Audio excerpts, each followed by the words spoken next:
I believe you started life endowed with something very useful for any politician, a very strong voice.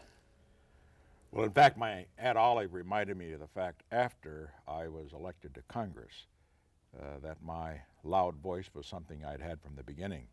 She said she vividly recalled when she used to visit us in Yorba Linda when I was a baby that my father would be out on the tractor in our lemon grove.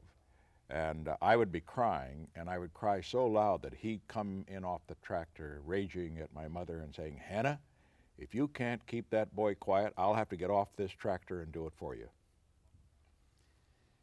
You had talked about reading the Los Angeles Times cover to cover, and particularly the sports pages. Were there any particular sports you followed, or did you have any particular heroes in those days? Well, I followed practically all sports, and then baseball and football and so forth and so on. Now, boxing is something I don't care for today. I've never seen a professional boxing match. But I was fascinated by the accounts of the Dempsey-Carpentier fight, where Carpentier, the Frenchman, was considered to be a war hero, and Dempsey, I think unfairly, as I learned later, was considered to be a slacker. Dempsey, of course, knocked out Carpentier, who basically wasn't heavy enough to fight Dempsey in the fourth round, although Carpentier staggered Dempsey in the third round, according at least to the report I read. I think the most exciting one that I read about, though, was the Dempsey-Firpo fight. I mean, they built that up. The hype was fantastic.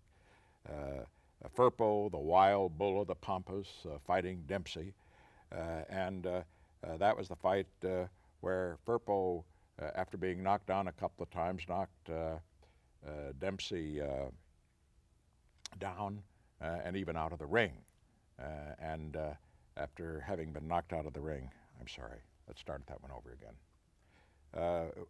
Was the fight that I remember even more vividly was the Dempsey-Firpo fight, because they built up Firpo with a terrific hype, the fact that he was the wild bull of the Pampas from Argentina. Incidentally, I met him many years later in 1958 in Argentina, and that Dempsey, of course, would be the giant killer.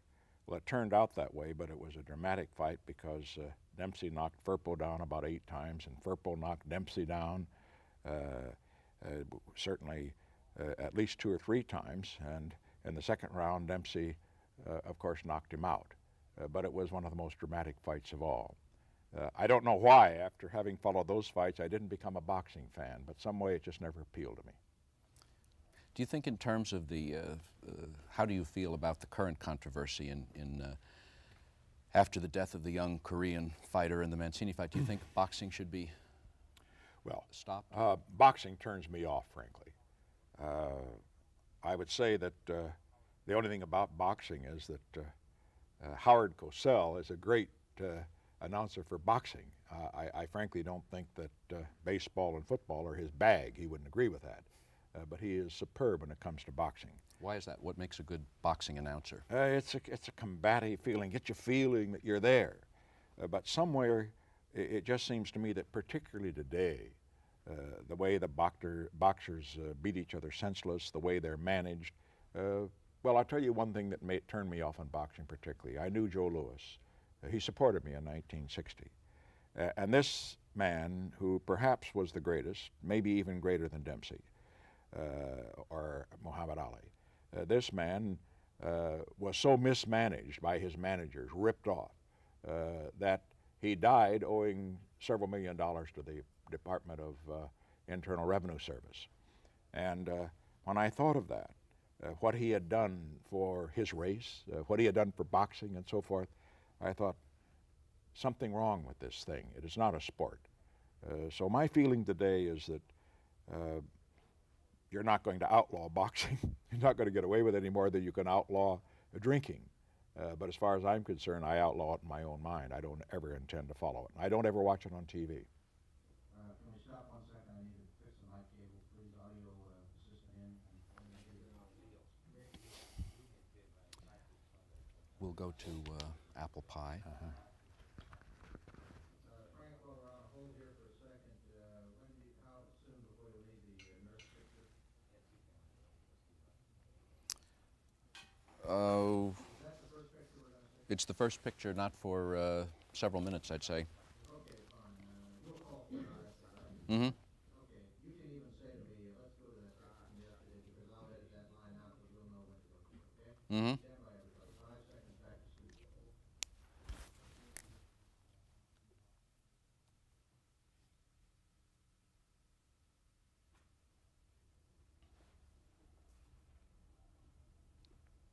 Dark on the line. Hold it. Quiet studio. Here we go.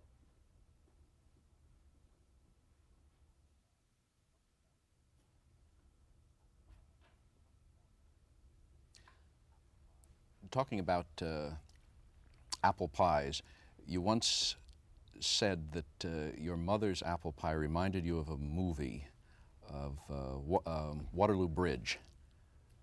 Yes, I remember the movie because it was a very moving movie.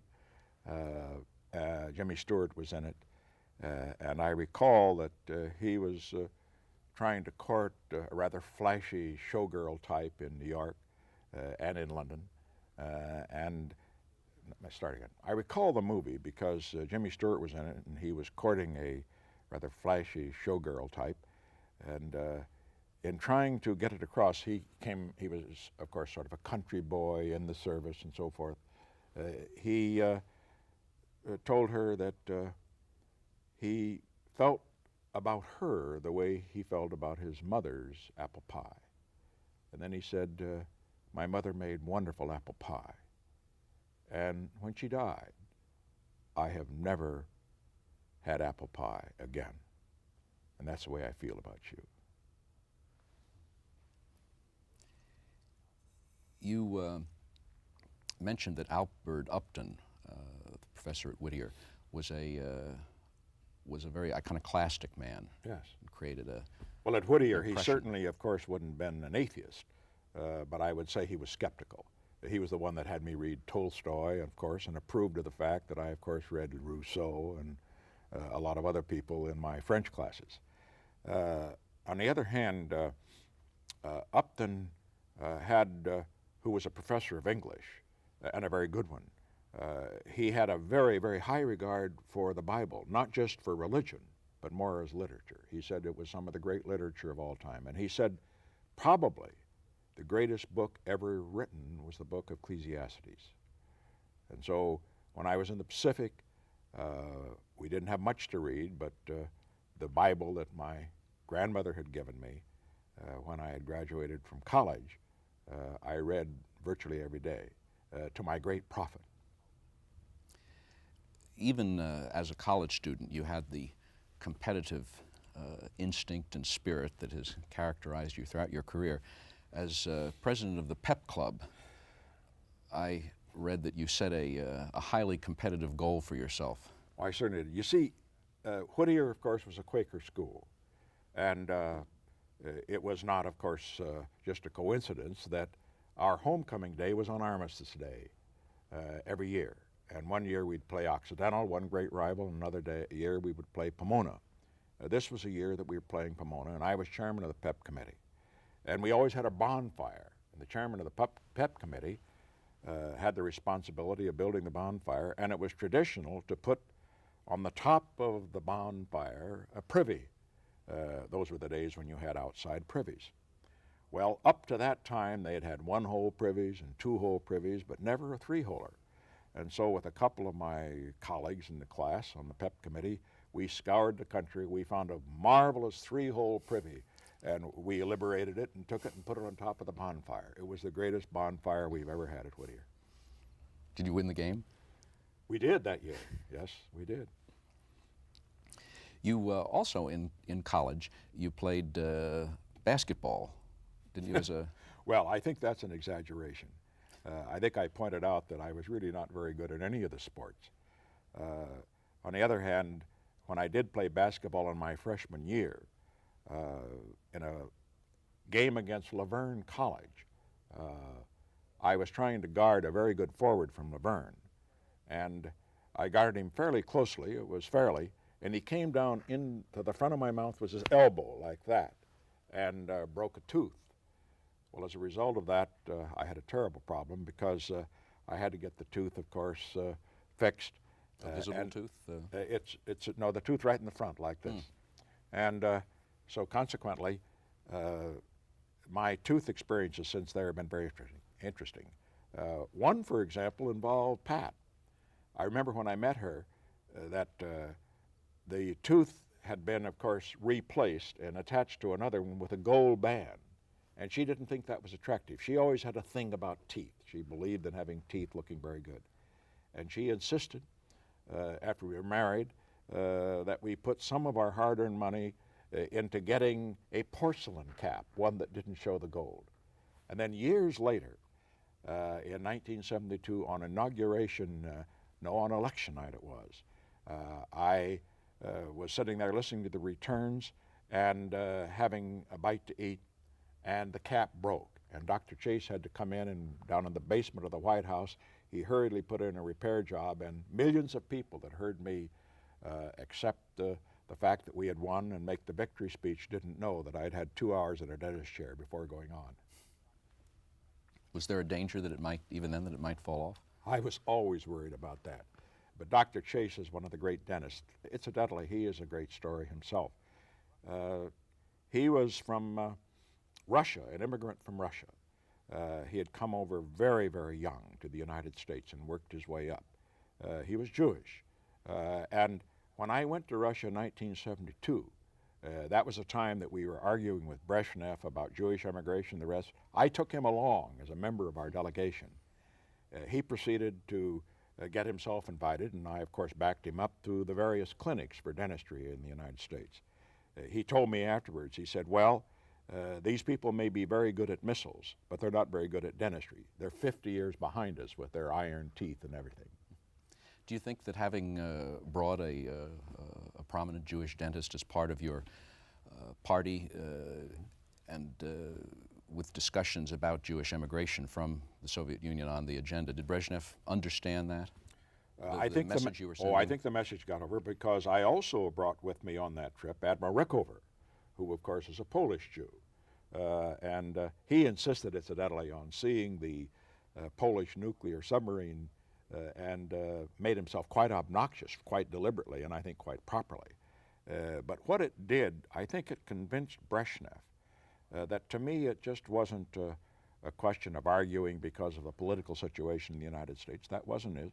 But I introduced these people as men I admired, men who were my friends, men who meant a great deal to our country. And I said, under the circumstances, that it would be very helpful to our mutual relations in other areas, arms control, trade, etc., if he could relent his policy with regard to Jewish immigration. And he did, because in 1972 we had the highest number of Jews being let out of the Soviet Union up to that time, 37,000, as compared with only 600 the year I came into office in 1969. And I think 72 was also the last high point. It's gone down since then. It's gone down since then because what should we be doing differently to? Well, what we should be doing is to recognize that all of our dealings with the Soviet Union should be put in one package. It should be not simply arms control emphasized at the exclusion of other things. You link them all, but it's very important not to link them publicly in a way that makes the Soviet Union back down in the public eye. It was a great mistake, for example, through the Jackson-Vanik Amendment, which was passed after we got 37,000 out in 1972, which conditioned publicly any further relations with the Soviet Union, or other countries for that matter, on their immigration policies. As a result, the Soviets said, you're not going to do that to us, and they cut back. Do it privately, but let it make it very clear that if they don't come across on that, it may inhibit progress in other areas that they're interested in. It works. What do you think goes through Andropov's mind, or what is his reasoning when he sits in the Kremlin and considers the problem of Jewish dissidents in the Soviet Union today? I think he will be very pragmatic about it. Pragmatic because, well, we have to understand first that there is a lot of anti-Semitism in the Soviet Union, even though some of the earliest leaders of the Marxist Society were Jewish, and some of the earliest participants in the Soviet hierarchy were Jewish. But Stalin was certainly anti-Semitic. I remember, for example, Brezhnev telling me on one occasion, I thought it was rather interesting, in Summit 4 in 1974, as we were riding from Yalta in the Crimea back to the airport. And we were talking about the problem of Jewish immigration, and he was complaining about the Jackson-Vanik Amendment. And he turned to me and grabbed my arm. He was very physical. He was always grabbing people like Lyndon Johnson did. Sort of reminded me of Lyndon. And he grabbed my arm and he said, "Let me tell you, Mr. President, as far as the Jews are concerned, let them all go out and let God go with them." I think he was more interested, incidentally, in getting God out of the Soviet Union than the Jews. Coming back to Andropov, I think Andropov, as far as Jewish immigration is concerned, will be reasonable on it, but he's going to use that somewhat as a card for things that he wants. And let me say that that's the way international politics is played. It shouldn't be that way. After all, as a matter of right and a matter of decency, he should let out the Jews, the Pentecostals, and others. But these people don't play that way. They do nothing unless they're going to get something in return. Are the dissidents, and particularly the Jewish dissidents, are they doing the right things? Are they agitating in the right way? I think calling attention to the discrimination against them is correct, yes. And productive. I think as far as legislation is concerned, where a president, for example, says, I insist that you engage in a policy which will allow more immigration. As far as that is concerned, where it's done as a government, that's one thing. Where it's done as individuals, that's something else again. The Soviet Union differentiates between a government acting and individuals. And where individuals, certainly people interested in Jewish immigration, should continue to speak out. But the government should play it in a quiet, effective way. Do you think Raoul Wallenberg is still alive? I have wondered about that. I think it's very possible. But do you think we'll ever know? Oh, no, no.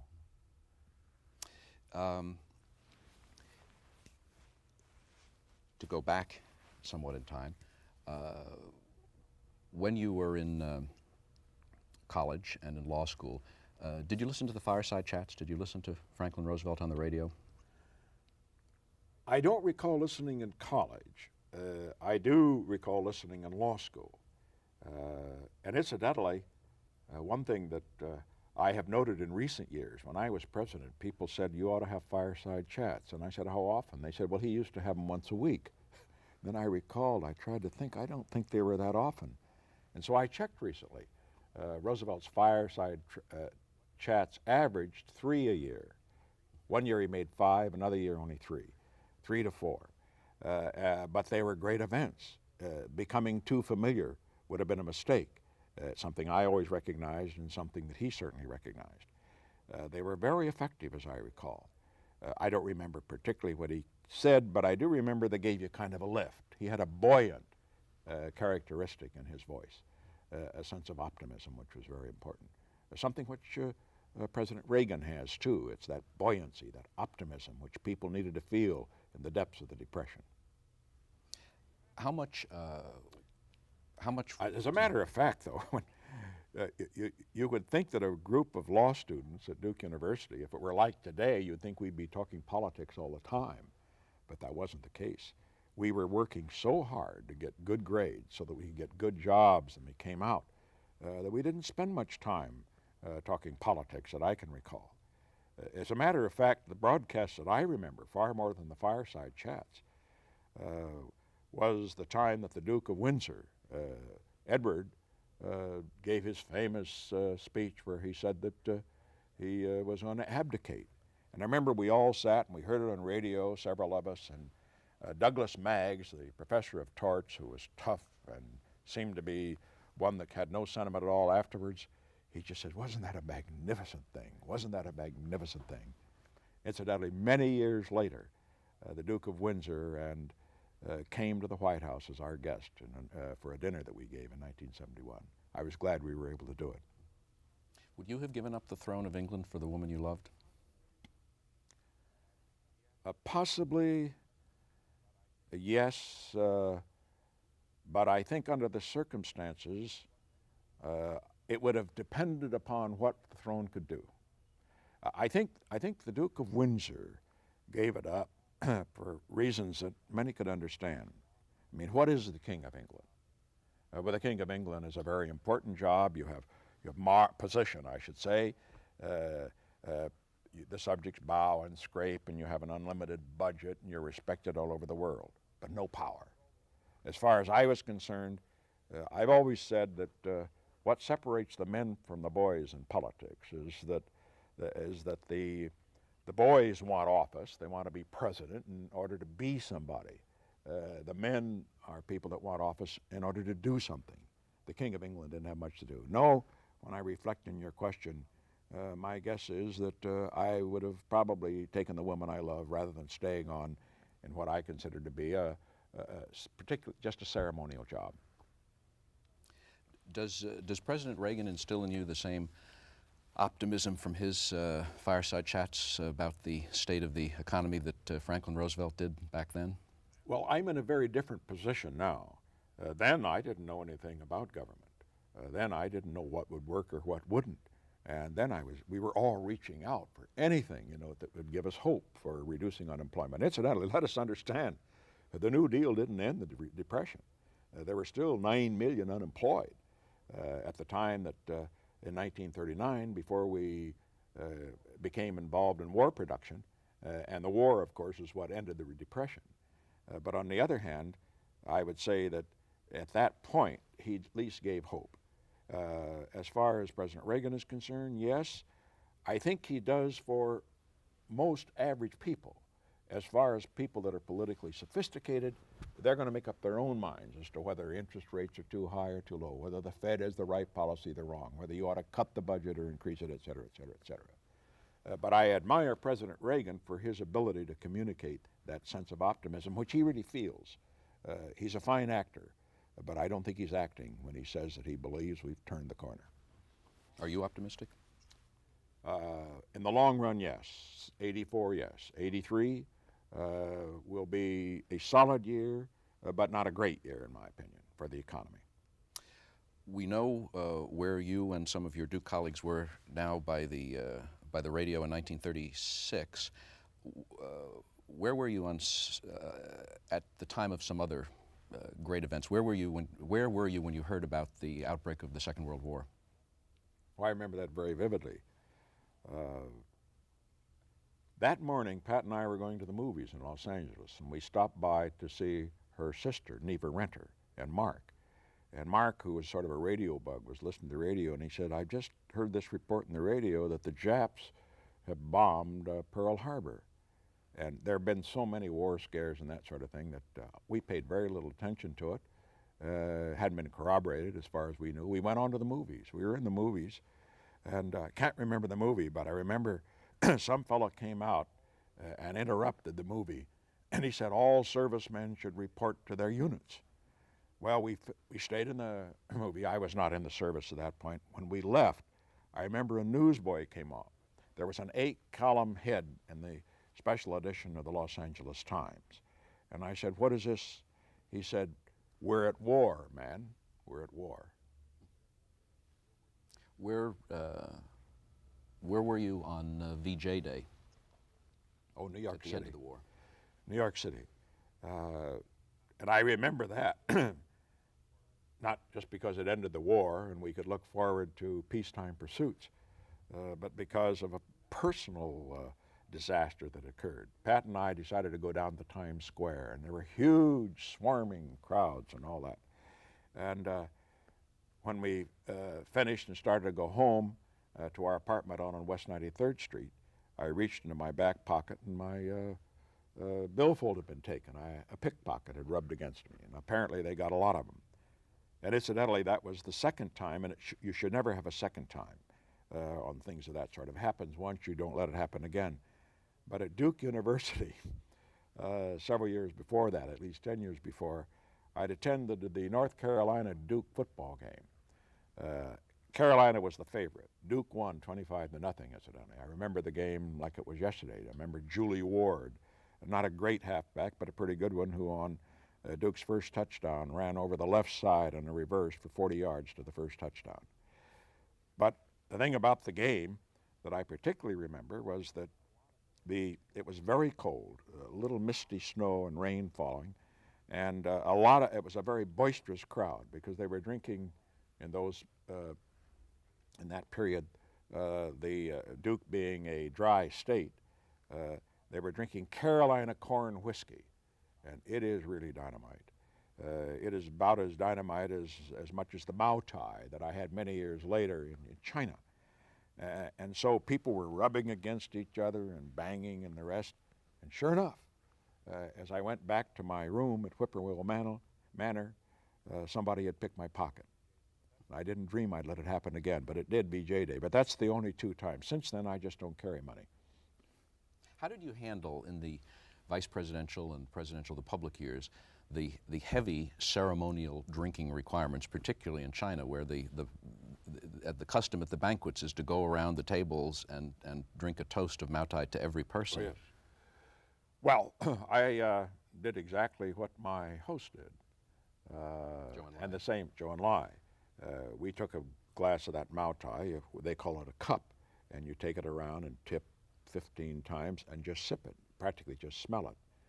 When we finished, each of us had just a half a glass left. I did the same thing with Khrushchev when I saw him for a 6-hour luncheon in Moscow in the Dasha in 1959.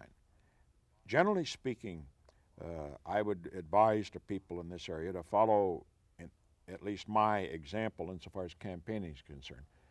During campaigns, I ruled out any drinking whatever for anybody, except if it was a weekend or something. And that included our press people and the rest. The only exception I made was for the press secretary. Most of the reporters drank, and I feel he'd have to drink or they'd thought he was a jerk. But in any event, I have found that in order to be very sharp, you should not drink at all. And of course, in a campaign, the schedule starts very early in the morning, goes all day, and a drink will give you a lift at the end of the day. You think you're much better, but then the next day you have a hangover. You can't afford hangovers in a campaign. That's the general rule I would follow. And as far as diplomatic things are concerned, for example, the state dinners that we had, the various trips that we had abroad, whenever I had any discussion scheduled, I drank only to the extent the protocol required it. If it was champagne, sip it. I didn't like champagne anyway, so that made that easy. Why not? Well, we had a very, very tough experience with champagne in 1953. Tough, I say, because we were gone on a trip for 70 days around the world. And for 70 days, except for one day off in Melbourne, I remember it was a very rainy, cold day, so we didn't enjoy that too much. We had lunch and dinner with champagne. We liked it before the trip. Neither of us has liked it since. And although I serve it, of course, to people who come when they expect it, I have never had a glass of champagne since that time.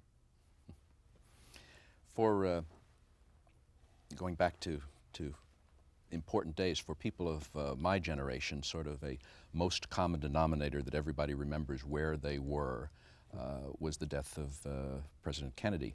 For people of your generation, I think the similar event was the death of FDR. Do you remember where you were? Well, of course, I remember the Kennedy death too, but the FDR death I remember very vividly. We were in Philadelphia. I was settling contracts then at the end of the war with the Bud Manufacturing Company, whose office is in Philadelphia.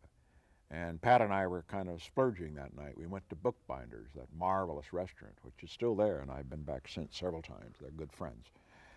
And we were sitting having some of their famous lobster. And a very distinguished black waiter, our waiter, came up to us, and he was crying, just practically sobbing. And he said to me, "Have you heard the news? President Roosevelt has just died." That's how we heard it. Where did you hear about the German invasion of Russia? Another big event. I remember that particularly well because it was the day after our first wedding anniversary. We had saved our money and took a cruise on the last banana boat cruise, the Ulua that United Fruit had, which took us down to Central America. We were in Panama, we were in Cuba, etc.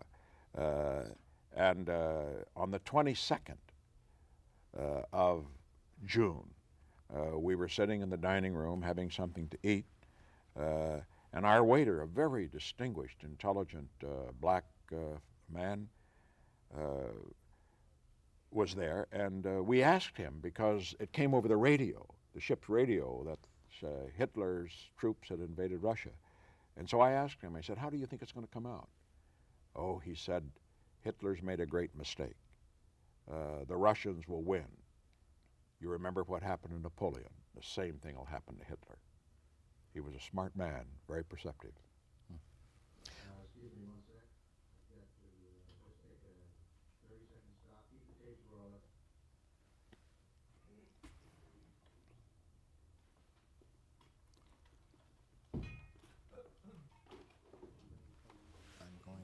I'll ask you if whether Franklin Roosevelt was a master of the media or whether he had a friendly press. Whether Franklin Roosevelt was a master of the media or whether he had a friendly press. And you might mention that you didn't know until Yalta that he was crippled. Oh, yeah. And then, Yeah, oh good, this is the tragedy of history. that's right. Hello? Yeah.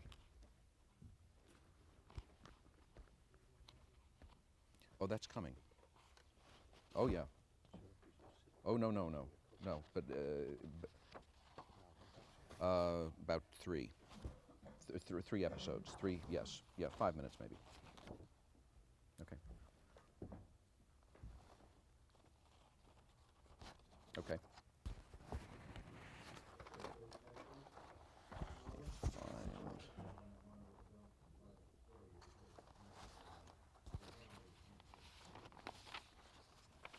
That's the nurse picture. That picture later to study it. Sure. I don't know where that came from. It was not in my papers. You got it from San Clemente? Mm-hmm. Well, that's the girl, though. I remember her very well. She was from Texas.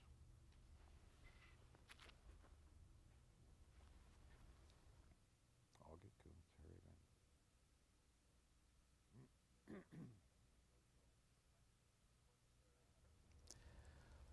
Was President Roosevelt, Franklin Roosevelt, a master of the media, or did he have a friendly press, or was it a combination of the two?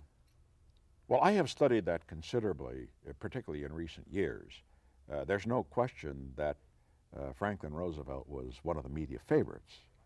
They liked him. They liked him even better than they liked Herbert Hoover, who was incidentally a master of the media until he became president, when he didn't do as well. He did a fantastic job in building up a very good media image when he was engaged in running the programs for Belgian war relief, for Russian war relief, and also Secretary of Commerce. But Franklin Roosevelt just had something that the media liked. And I think, frankly, the fact he was liberal.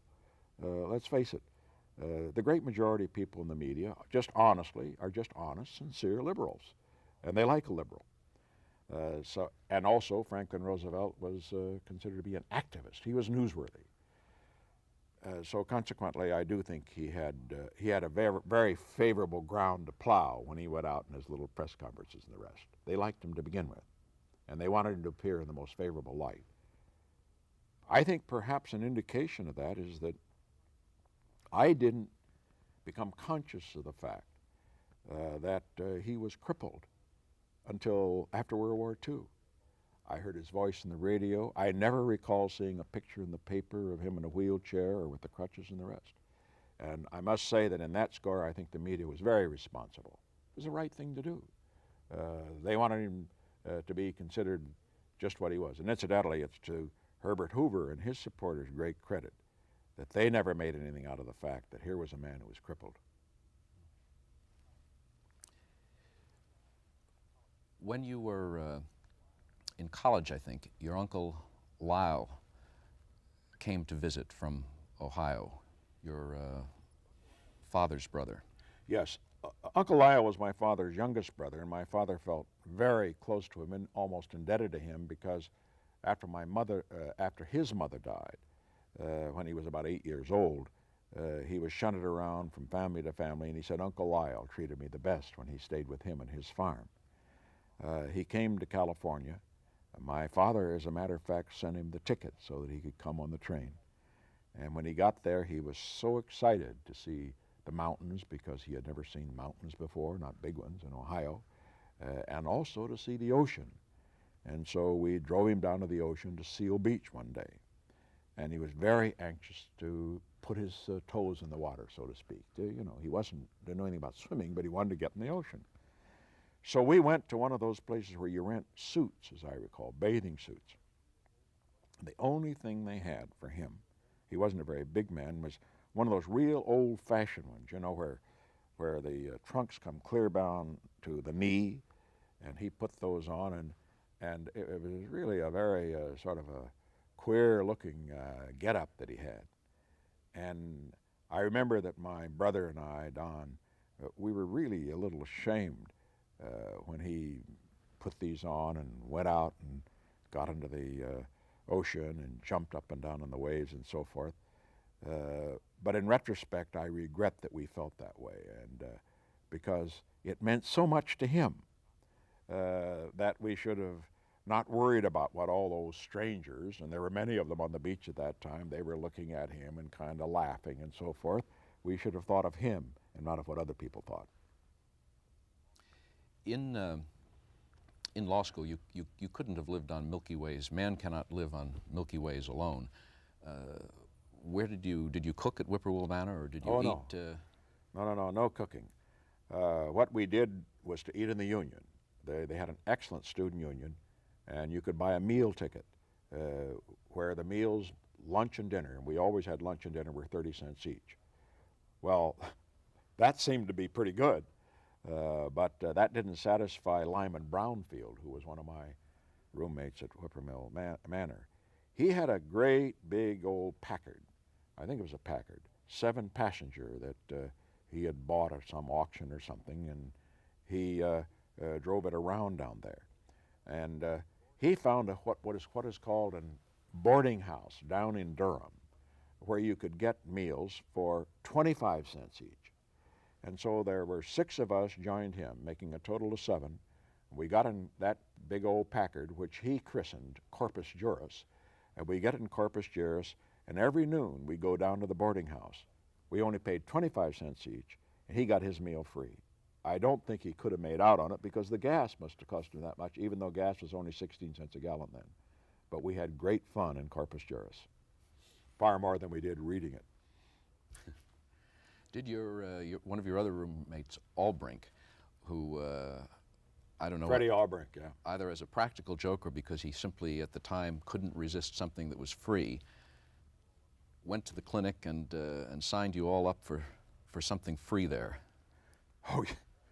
Well, Freddie Albrink, incidentally, who was a very good lawyer and retired as an admiral in the Navy in the Judge Advocate General's office. Also one who had a marvelous understanding of architecture. He used to give us lectures about the architecture of the beautiful Gothic Duke Chapel and compare it with what none of us had yet seen in Europe. But Freddie had a little wit too, and he said he'd just learned, he came in very excited, he said, you know, you can get free Wassermann tests over at the hospital. Well, we were thinking about doing it. Anything free in those days was something we could think of, until we found out that the Wassermann test was a test for pregnancy. And so we decided that Albrink had had his say, and we did him in another time. Have you ever played a practical joke on anyone? Oh, we have, yes. Oh, I remember, for example, the gridiron speech that I made in 1953. This was an effect similar to a practical joke. That was after I had made what was called the checkers speech in the fun controversy. And so the gridiron had a very rough skit on me about checkers, and I knew that it was going to be rough, and I had learned it in advance, thanks to them.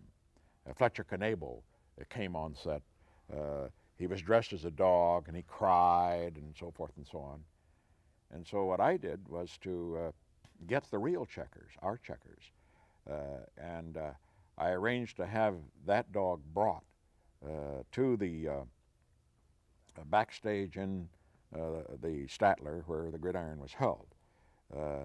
And when I made my speech, I started out in a way that really scared my supporters to death. I remember Jack Knight, who was a great supporter of mine at that point, was just sitting there saying, he mustn't do it, because I started out and I said in a very serious way, I know that everybody is supposed to take whatever barbs are thrown at the gridiron dinner in good form and so forth and so on, and not respond.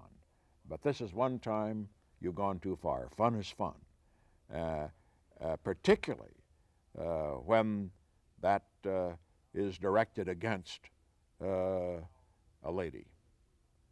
And now I want you to see the real checkers. And then Knabel came out holding checkers. Checkers, of course, was a female. Well, it brought the house down. And my supporters thought, well, he's not as serious as we thought. Are you as serious as they thought? Well, I would say that when you have something serious, I don't believe it does any good to smile about it.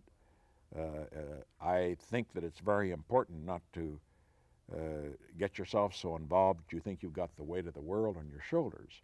I think you've got to kid yourself, and I often do that. Most of my humor is situational. It has to do with kidding myself. But I would say that I am serious, very serious when it comes to important matters. But also, we have our fun. You don't use political humor much in your speaking. Never have told a story in a speech. Is that for a reason? Lynn Schuller, many years ago in high school, he said, that reminds me of a story. You don't do that. And I start a speech often. You got to shake hands with the audience. And so you start with a situational remark about something funny that has happened as you came in, or something that happened at a stop before that. But as far as saying, starting with a story, like some of the great orators like Everett Dirksen, he was a marvelous storyteller. No way. And I know that is something you don't, something that you get a different viewpoint in the political science classes. They got books, joke books.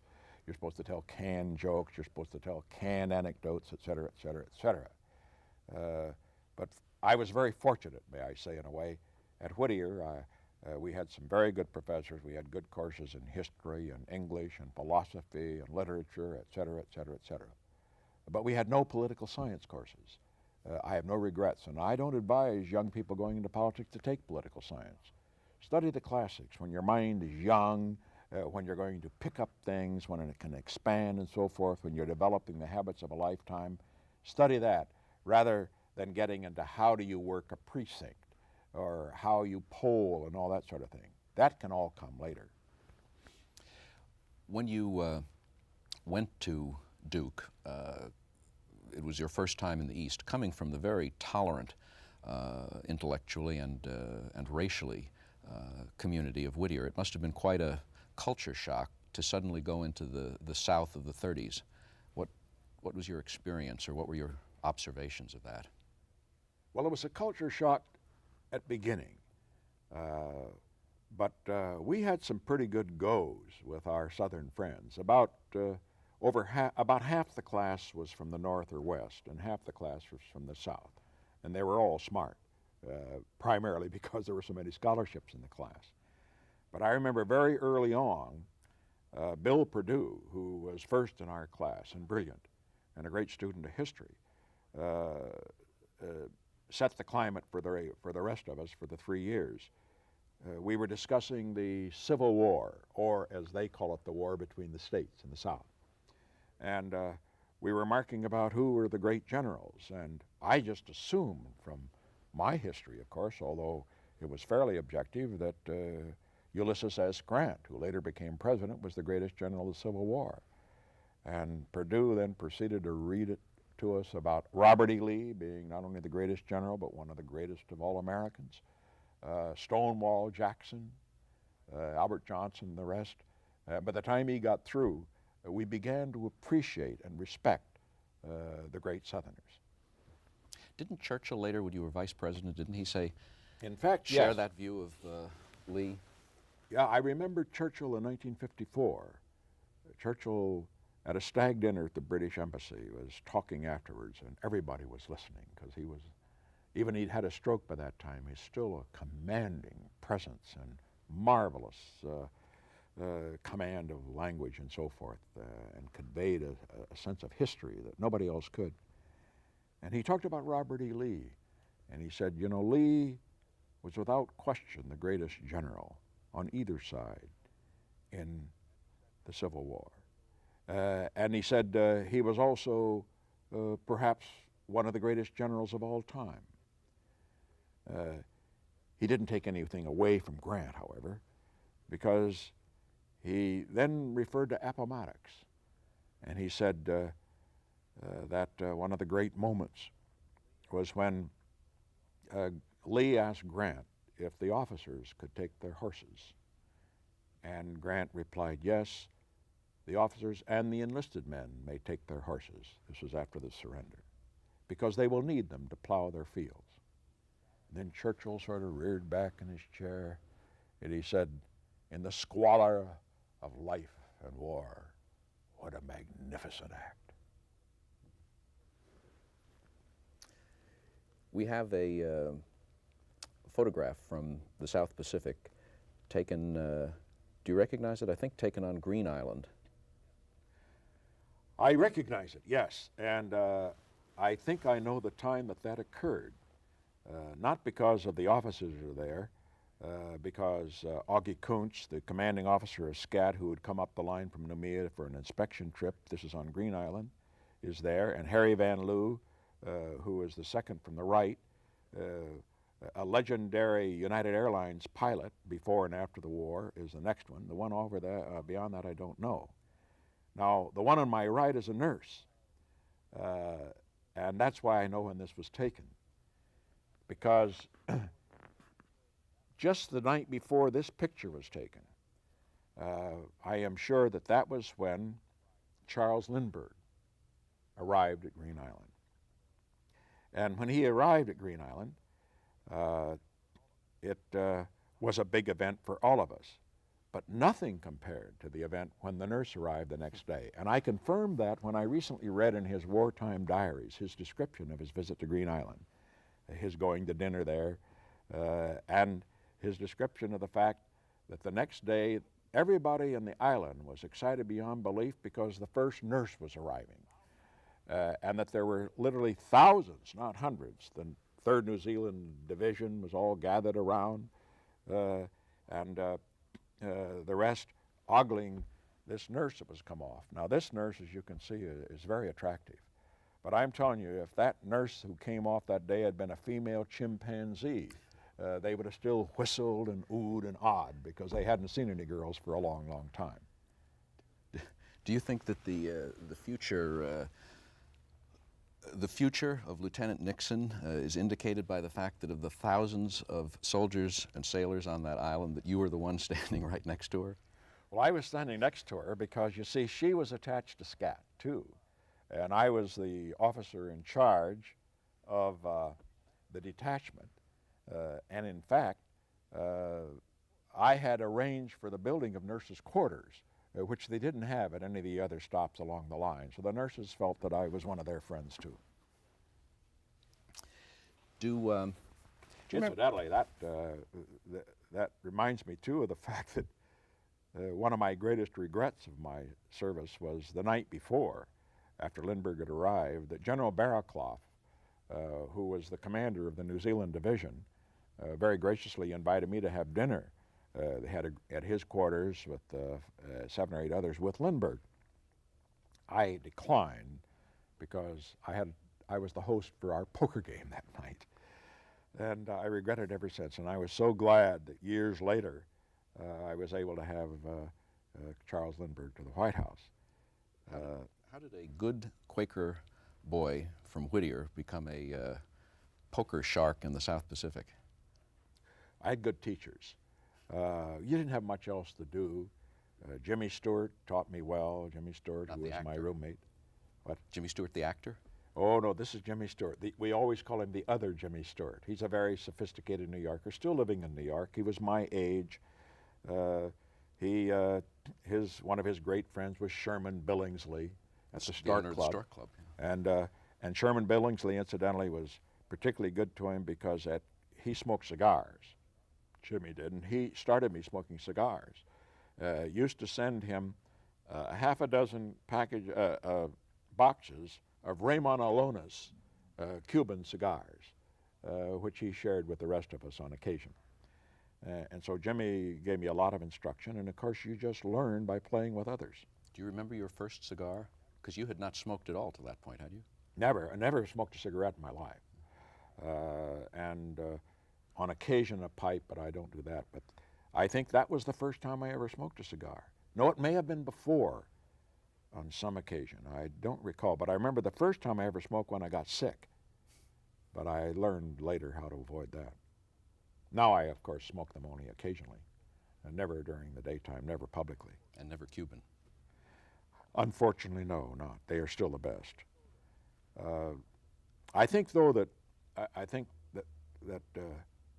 some of the things I learned from poker are quite interesting. What was your strategy? Many people, for example, say, how is poker like politics? And of course, the Russians play chess, Americans play poker. I don't know anything about chess, and I'm sure, however, that they know a lot about poker. But generally speaking, the rules for poker apply pretty well in politics. The first thing I learned was don't get in too many pots. If the odds are great against you in a small pot, get out. Because otherwise, you will lose in small pots what you might want to use when the stakes are much higher in a much bigger pot. But while you should be cautious in the small ones, be bold in the big ones, be willing to risk all to gain all. Don't let somebody bluff you out. Another thing I learned a lot about bluffing. I found that those who talk the loudest usually didn't have the cards. The most effective way to bluff is to be very enigmatic. Another thing has to do with credibility. In order to win at poker, you must establish your credibility. Credibility that when you are betting, you've got the cards. And the way to do that, and this is very important in foreign policy too, is to establish your credibility up and down the line, a seamless web, and particularly on small pots. Make it very clear very early on through a small pot that whenever you're called, you do have the cards. And then when a bigger pot comes along, you may be able to bluff, and they may not call you because you've established your credibility later on. And that's one of the reasons that I was quite successful at poker. I must say, though, that my greatest experience, and I can remember the cards to these days, is a game of 5-card stud. The deal was made, 6 of us in the game, and I was dealt the ace of diamonds in the hole, the card that was down. And then in order, there were no wild cards in the game. In order, I got the king of diamonds, the queen of diamonds, the jack of diamonds, the 10 of diamonds. 2 of the other players had a pair showing by the time we'd gotten through the 4th card, and that's very good in a 5-card stud game. So they kept betting. I did not raise, while I couldn't be sure. On the other hand, it would have been a pretty good hand to bluff on because they thought I might have doubled up the king or doubled up the queen or what have you. But so when finally I got the 10, I didn't make any gesture whatever to show my excitement. And I was just thinking, my gosh, this couldn't happen. I understand it's a 650,000 to 1 shot. And so the first fellow that with a first pair bet, and of course he bet the $5. The game was what we call a 5 and 10 game. You open with $5, you can raise $5, the third bet is 10, and that's all. So he bet 5, the next fellow raised him, and so that made it $10. It finally came around to me. So what I did is that I bet the $10, the maximum. Unfortunately, I had established my credibility too well on the small pots. nobody called me. So I raked in the chips, pretty good pot.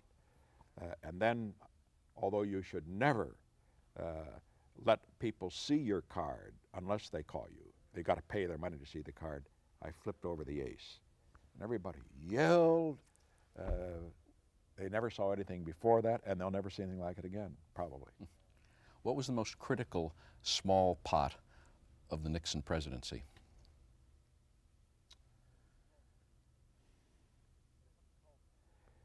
It's difficult to sort anything out in that respect. I would say none of them are that small, actually. But I was putting it in another, perhaps another context. I think when the Russians, for example, supported the North Vietnamese, 3 weeks before we were scheduled to meet them at a summit in 1972 with tanks and guns and so forth, and the North Vietnamese launched a huge offensive across the DMZ into the South Vietnam. There were many of my advisors who said, do nothing about this because it will imperil the summit. And I said, well, if we don't do something about this, then I'll be going to the Soviet Union and be negotiating with Brezhnev with North Vietnamese tanks rumbling through the streets of Saigon. That won't go. So I called him, in effect, on that. We bombed and mined Hanoi and Haiphong. People thought that it would destroy the summit. Actually, it made him even more anxious. He knew that if we stopped them there, that we were worth dealing with, I think. On a, if you were to set up a 10-point poker strategy scale, how would you rate in terms of what you would guess their style would be? How would you rate Harry Truman? Oh, very well. Very well. Harry Truman was tough, resourceful. Even though he was not a foreign policy expert, he was not afraid to go to somebody smarter than he was in foreign policy, like Atchison and Marshall. And he knew how to play his cards, I thought, very well. Eisenhower? Better. I think the mistake, for example, that Truman made, and Atchison made too, and I think perhaps I have been much too harsh on Atchison in other respects, but not in this respect, was in terms of Korea. When Atchison made the statement that Korea was outside our defense line, that really gave the North Koreans a license, they thought, to invade the South. Better to have called them earlier to make it clear that we weren't going to concede that. We might have avoided the North Korean offensive. But Eisenhower was a very tough, shrewd poker player in international affairs. If, as a lieutenant on Green Island or on Vela La Vela, you had in fact met Lieutenant John Kennedy, what kind of poker player would he have been? He would have been good. He would have been good. He was bold. He was very intelligent. It would have been a good match, as he proved in the campaign we had against each other in 1960. Johnson? You see where I'm Johnson, going. Johnson would have been, frankly, Johnson would have been much better had he been Johnson. I hear these days, for example, some of the enthusiastic, sincere, ultra-conservative supporters of Reagan say, let Reagan be Reagan. Well, the best advice Johnson could have had, let Johnson be Johnson, rather than trying to pander to his liberal critics. If Johnson had been Johnson, he would not have had gradual escalation of the war in Vietnam. I think he would have done something far more dramatic and decisive, as Johnson was not a weak man. And in that case, his weakness, I think, led to his downfall. Gerald Ford? Well, I won't get into any people that are living today. I think that would be improper. And you may, in fact, end up playing poker with them and wouldn't want to tip your... I'll tell you one, however, that I can name, because I have played poker with him, is Tip O'Neill. After I went to Congress in 1947, Carl Munt, who was on the Committee on Un-American Activities with me, was part of a poker game, a group. Tip O'Neill was in it, Ben Jensen of Iowa, and so forth. And they used to meet about every 2 or 3 weeks, maybe every month for poker. And O'Neill was a very, very tough, good poker player. He won far more often than I did. Now, I must say that I have an excuse there. They didn't play straight poker. In our South Pacific game, it was 5-card draw or 5-card stud, dealer's choice, but no wild cards. And this game that we played with O'Neill and Munt and so forth, 7-card, high, low, spit in the ocean, all that sort of thing. You might have 4 aces and somebody else would have 5 kings. You didn't know what the odds were. I was not any good at playing a game where I was unable to analyze the odds. But O'Neill was good at it. Do you remember your first impressions of New York City? Very vividly. I remember to tell you one thing that'll surprise people, the subways particularly. Exciting to get on the subway, how fast they were and how clean they were. They were clean and fast. I remember the streets, how clean they were. I remember that every morning I used to look out and here would come along a big conveyor with water on it in which they'd wash down the streets. I don't know whether it's done today or not. I don't really think they can afford it. It's still done in Paris, incidentally. The streets in Paris are very, very clean. But then I remember, too, particularly going to the plays and going to the opera. We saw Tobacco Road, and I must say I didn't realize that you could have that kind of profanity and that kind of rather obvious sexual-related things and get away with it. But in New York, you could get away with anything now, even more so than then. And I remembered going to the opera. I, of course, like music. And we went to the opera. We could only afford the least expensive seats. We sat in the great old opera house, which incidentally is infinitely more beautiful than the new one. I've never been to the new one because it is so sterile and hospital-like and the rest. It's like the difference between the Bolshoi Theater, which even Kosygin said was so much nicer with all of its 18th, 19th century grace than the new sterile one that they've got in the Kremlin, which they never took me to, incidentally. The Russians are more proud of the old one. But anyway, went to the opera, and we went to this 5th balcony we sat in. We could hear all right and so forth, but the seats, I recall, were very, very small and right up against you. And I remember sitting there with the seat in front of me, the fellow, a big fat fellow, leaning against it and bumping my knees all the time. But I still enjoyed the opera. When you moved back to Whittier as a young lawyer, what did you do for transportation? Well, before I get into that, I got to tell you one experience that we had in New York. We got ripped off. We were country boys, and apparently it showed, because one day we were getting into our car, and a panel truck, unmarked, pulled up right beside us, and a guy came up very breathless with us, and he had a big cardboard package in him. And he came up to me and said, listen, I'm a delivery man for one of the big stores that he named. I don't know whether it was Saks or something like that. And he said, just a wonderful, something has happened, is that they double ordered on one thing, and I have an extra fur here, which I don't have to account for. And he said, would you like to buy it? He said, I'll sell it to you for $100. And we said, we don't have $100.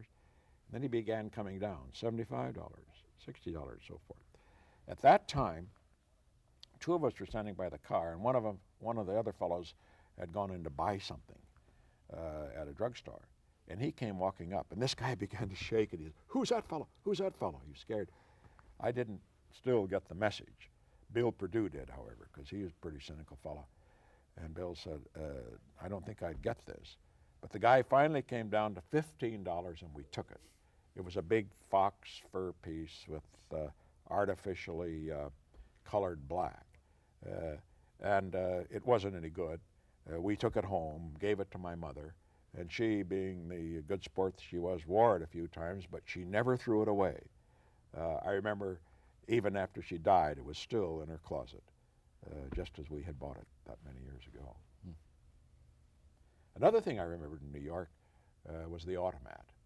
My, they were good.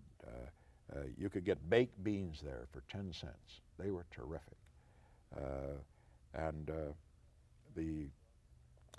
People could live in New York very well in that period with very little. At least that was the feeling. New York was, of course, it was a very cold city in many ways. The people didn't, they pushed and shoved and wherever you were and so forth and so on.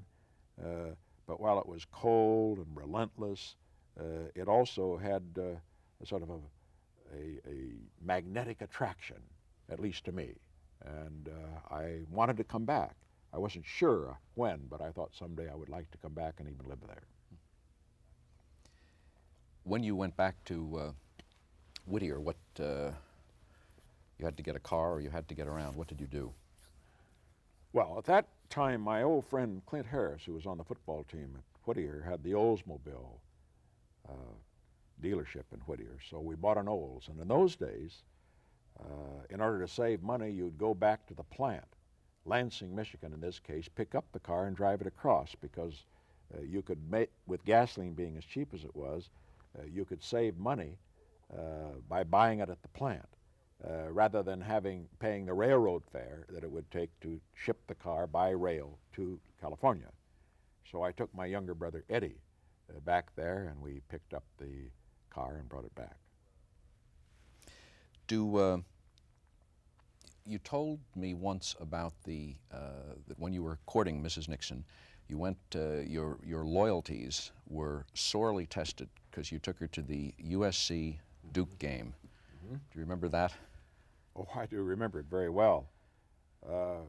She had been a graduate of USC, and both of her brothers had played football, and so she understood the game, and she liked it almost as much as I did. Not quite, but almost.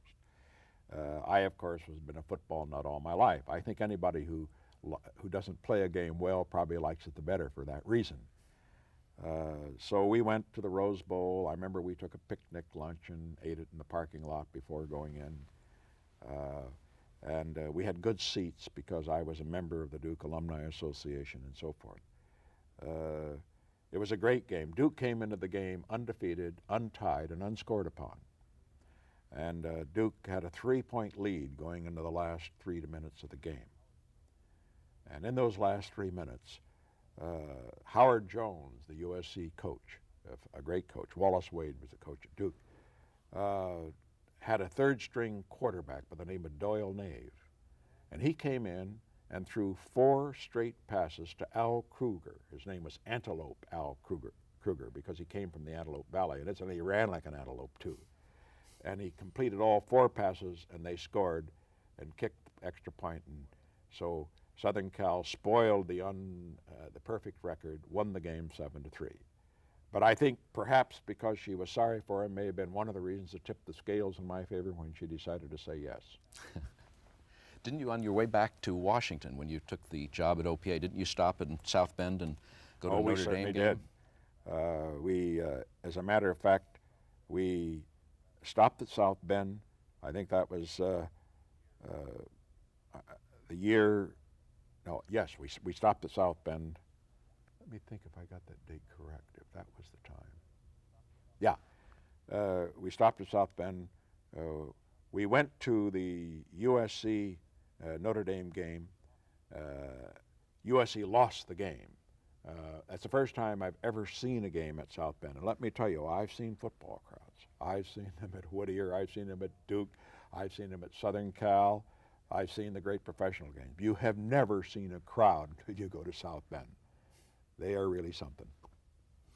Have you ever had in a secret fantasy life, the desire to be a sports commentator? Oh, by all means, yes. I have made that it's not very clear. Secret fantasy. Yeah, I would enjoy being a sports writer, to travel, but not just to write about it, but to travel with the team, you know, and sit in the locker rooms with them and on the airplane and talk to them and find out about them and try to give them a little lift here and there and so forth, or even a sports announcer, you know, if I had the second life. As a matter of fact, one of the most tempting things, offers I ever turned down, it wasn't an offer, but it might have become that, was when Del Webb, who was the owner and general manager, in effect, of the New York Yankees, after I lost the presidency in 1961, came out to see me in California and asked me if I would allow him to put my name in for the commissioner of baseball. I, of course, was complimented. He knew I was a great baseball fan because I used to go all the time, and every time I could in Washington, both as congressman, senator, and vice president. And boy, I had thought a long time before turning that down. That must show that I still had politics in mind, even in 1961. If you were a sports commentator, how would you have summarized this Super Bowl last? Well, it was an excellent game. Of course, Riggins justifiably gets the major credit because of his fantastic record-breaking 168 yards on the ground against the best defensive team in the NFL. But the real heroes of that game were the Hogs, that offensive line. The greatest back in the world can't run unless the offensive line pushes the other people back and opens the holes. I have often said, when presenting an award once to an offensive lineman, I said, I want to tell you something about you fellows. He said, offensive linemen are the most underpaid, unpublicized players in football. And they laughed, and they said, that's certainly true. I think, however, now, a lot of these people, these hotshot owners and so forth, that are out reaching for the superstars, the great runners and passers and so forth, after seeing what the Redskins did with Riggins and also protecting Seisman when he had to make pass, that offensive linemen are going to be paid what they ought to be paid, and that is right at the top of the lineman scale. Do you remember your first plane ride? Yes, that was in Ottumwa. I was 28 at the time. When you were in the Navy. That's right. And I was 28 at the time. Jimmy James, I was the aide of the executive officer. He was the executive officer, and one day he was going out to flying from Ottumwa to Des Moines or some other place to pick up some equipment for our new base. We were just building our base there. And he said, have you ever taken a plane ride? And I said, no. He said, well, you should. And he says, come on, come along. It was a two-seater plane. He piloted, I sat in the second seat. I remember I had a heck of a time putting on the safety belt, the straps and so forth and so on, which you had to wear a harness. But I got it on and I got in. And I remember what a thrill it was to the plane to rise up there and then float out over the cornfields. Did you ever imagine that you would become the most air-traveled figure in the world around the history? world more times than I even choose to remember? And let me say, incidentally, air sickness, just like seasickness and car sickness, was a problem for me, not on that trip, but on other occasions. But I got over it, which reminds me, of course, of what Churchill said to me about that. I remember Churchill in 1954, we were talking about vacations, and he said that he was going to Marrakesh and down in Morocco, one of his favorite places, for vacation. And I asked him how he was going. He says, oh, I'm going to go by boat, by ship. And I said, well, you know, even though I've been in the Navy, I said, I don't like ships too well because I get seasick. He fixed me with a rather stern, fatherly look. He said, young man, I was 41 at the time, as you get older, you will outgrow it. And he's right. I don't get seasick, airsick, anything else at the present time. I think it's all in the head. We have a photograph that I think you well recognize. Oh, I do. As a matter of fact, that's my favorite photograph of Pat.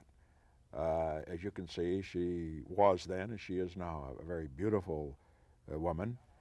When I got out there to the South Pacific, you know, they didn't let you take much with you, and I had to take a few things in my uniform, other things in my bag. And I found that I didn't have a photograph of hers, and several of the other fellows had photographs of their wives or girlfriends. And if the wife and the girlfriend was the same person, they had one photograph. But in any event, so I wrote her and I said, have a photograph taken. And that was taken in San Francisco it's the best photograph ever made of her, in my opinion, and she sent it to me. At that time, incidentally, she was helping to build up the nest egg, which, along with my poker winnings and what I saved during the service, made it possible for me to run for Congress. She was working as an assistant to one of the executives of OPA in San Francisco as an economist. Were you lonely in the Pacific? Not really. I got along well with the other people. We'd talk to them. We'd talk at night, for example, and I read a lot. Whatever we could find, I read. I didn't have any occasions when I was just homesick. Sure, you miss the family and so forth and so on, but I was not lonely. You've described... and particularly not lonely as I had more to do. When I was first in Noumea for 2 or 3 months and so forth, it was a little harder then. In fact, the most difficult thing in wartime is to be in a rear area. The boredom is unbelievable. And that's why one of the reasons, not because you're brave, nobody's really, if he says he wants to be up where the action is so he can get shot at, he's either stupid or lying. But you want to be where the action is because you're bored where it isn't. And once you got up the line, I was the officer in charge of these various detachments. I had so much to do that I didn't have a little time to get bored. Have any time to get bored. In your memoirs, you describe a really searing experience of a bomber that came in from Rabaul. Yes.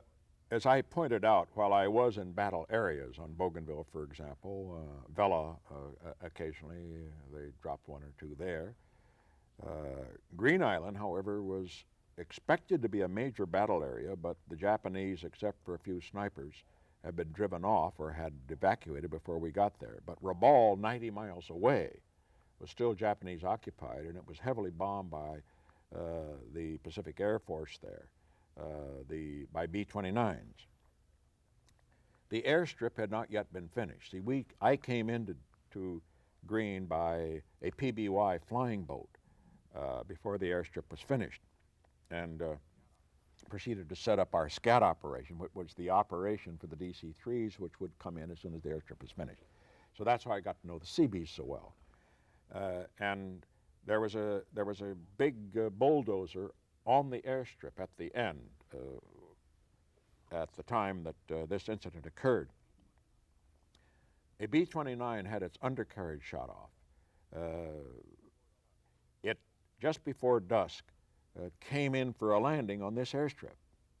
It couldn't get back to wherever they had taken off from in order to bomb Rabaul. And I remember they made a belly landing, and it skidded along, and we all clapped when they made the landing. And then the plane swerved and ran head-on into the bulldozer. Went up in flames. I remember we rushed over. I had a marvelous corpsman, an Indian boy, who went right in through the flames and pulled out a couple, and I think a couple were saved. I got one out, and I can remember his face to this day. He was so young. And then I looked at his hand, and there was a wedding ring on it, just a single band. And I thought that then I was glad I wasn't the commanding officer that had to write his wife. You came back in 1944, I think in August of 44. That's correct.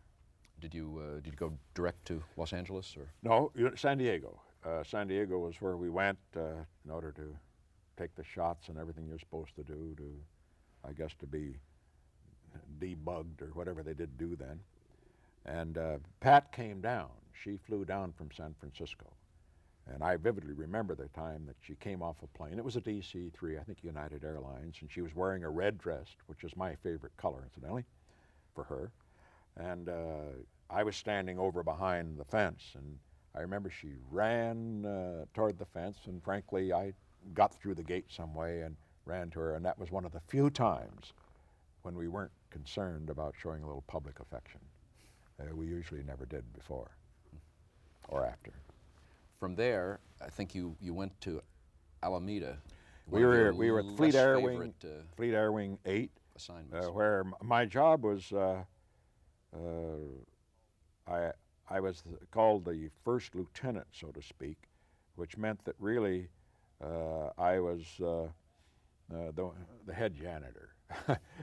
By that, I mean that I was in charge of keeping the place clean, you know, having the men that kept the place clean and shaped up and so forth and so on. And we had a very strict commanding officer. He was a fine man, but he was strict. And on inspections, he just gave us the devil.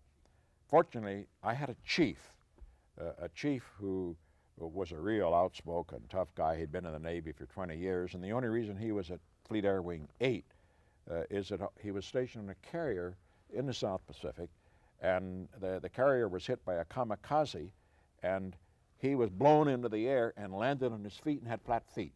And so they sent him back, and here he was, and he didn't like it being there, but he did his job. Well, one of the things that the commanding officer had a fetish about was clean toilet bowls. And the toilet bowls usually were yellow. The water was that bad, but there are perhaps other reasons toilet bowls become yellow, I must admit.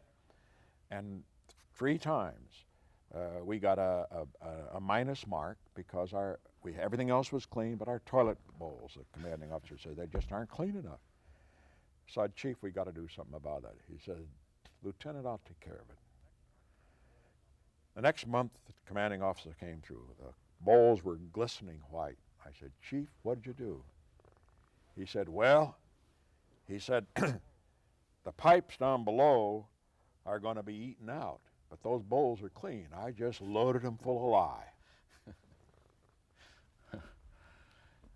When from there you went east and did Navy contract termination work, terminating war contracts after the end of the war.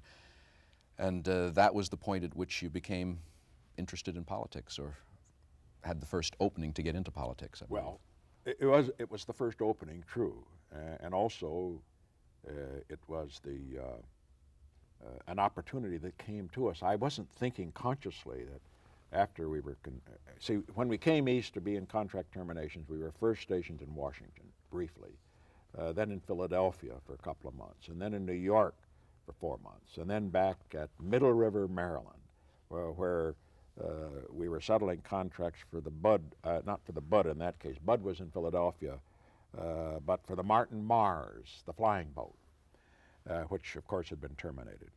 And it was when we were in Middle River, Maryland, that I received a letter from Herman Perry, who had gone to college with my mother and who was the head of the Bank of America and had known me when I was had been a young lawyer in Whittier, and who was one of those who had suggested that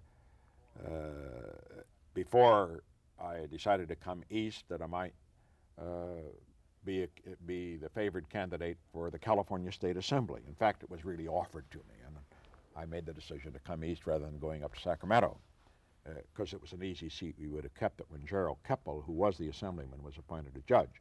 But anyway, I got this letter from Herman Perry, and that changed my life.